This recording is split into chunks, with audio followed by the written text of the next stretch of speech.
Welcome back to Magipedia, the online encyclopedia teaching and revealing magic tricks.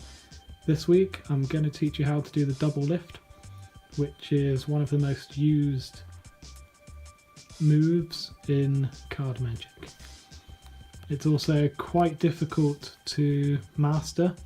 I'm nowhere near there yet, but there's a couple of hints and tips I've got for you to make it look quite convincing whilst you're still not happy with how it is, because I do use it at gigs even though I'm not actually very happy with it. I don't think it looks anywhere near as good as it perhaps could, but then I don't spend enough time practicing it, so I deserve for it not to look that great. But if you spend the time it takes, then you should be very happy with it.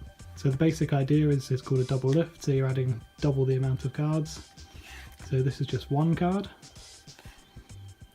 and this is two cards. So the idea is I could show the 6 of clubs, put the top card in, which should be the 6 of clubs, then it's still at the top.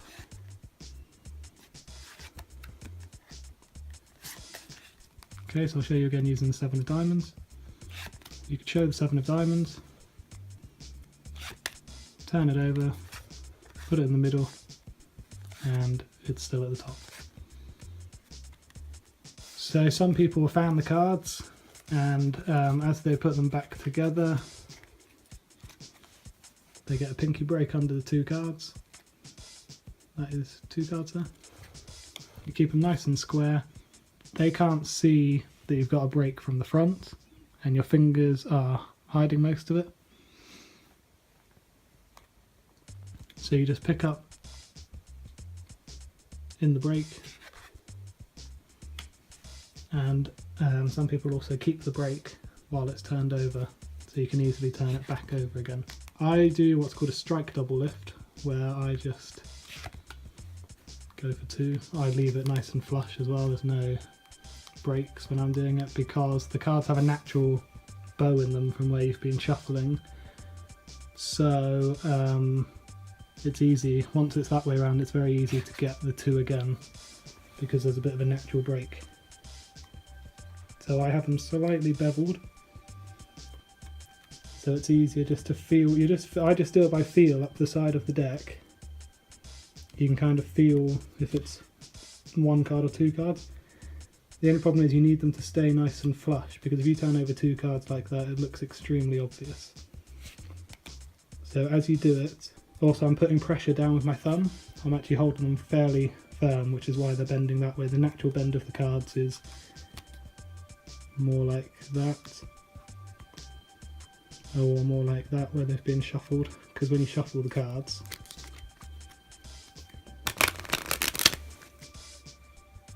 where you bend them like that, the cards have a natural bend that way, which is what's going to help you. So you can see that the 2 cards naturally bend up at the corners. So you can easily grab the 2 cards, turn them back over. So I just feel for 2, that was 2 there, but it looks square.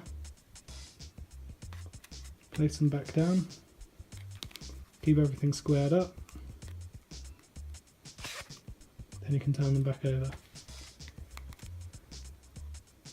So some of the tips: when you're turning over just 1 card, I turn it over exactly the same way as I turn over 2 cards. So I don't turn over 1 card, I don't push 1 card over and turn it over like that. I don't turn over 1 card like this. I always turn over 2 cards like that, and 1 card the same way. I kind of brush it along the side and flip it down. So this is 2 cards, brush it to the side and just put them down. If it's 1 card, brush to the side and put it down. Some people do the double lift. If they've got a pinky break under 2, they'll turn it over kind of like this, I think, which I think looks fairly unnatural, and then they might turn it back over that way, and then with one card they might show it like that, and so you're doing it a different way every time, which means it kind of draws attention to it. Whereas if you always turn the cards over like that,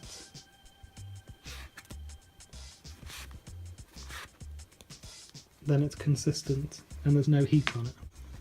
So I never pick them up and let them come away from the deck and then put them down, because you've got too much chance of people being able to see that it's 2 cards. So I would always pick it up. That's only 1 card there because I missed. That's the only problem with it. Also, if you're doing it by feel and you miss and you know it's only 1 card, you can just go back down and take 2. Because you're not really showing, they can't really see what's going on back here. It just looks like you're fumbling a bit, which does draw attention to it. But it's going to be better than turning over 1 card.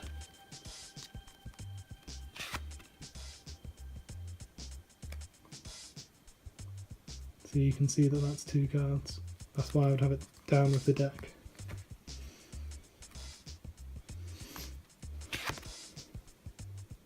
Okay, so it's just something to play around with how much pressure you want to put with your thumb to help you. How square you can get it. So you could start off a bit beveled, but you want to be doing it as square as possible. And consistently turning it over the same way, whether if it's 2 cards or 1 card. And this move is used in the Ambitious card, the very famous Ambitious card, where you ask a spectator to pick any card. You say anyone can see the card because we're going to sign it, so they would sign their name. Then you put the card in the middle, and it's come to the top. Then you could put it in the middle again, so you show them their card. So you're going to put it in the middle of the middle, and it's come to the top. Okay, see you in the next episode.